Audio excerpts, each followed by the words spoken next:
క్షమించబ్బాయి, ఆశ పెట్టి వెళ్ళిపోతున్నా. ఎందుకని అడక్కు, చెప్పలేను.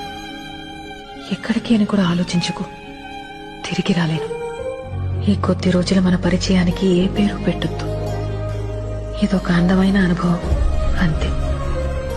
ఎప్పుడైనా నేను గుర్తొస్తే మాత్రం చిన్న నవ్వు రావాలి నీకు. నువ్వు నవ్వితే చాలా బాగుంటావు, నాకిష్టం.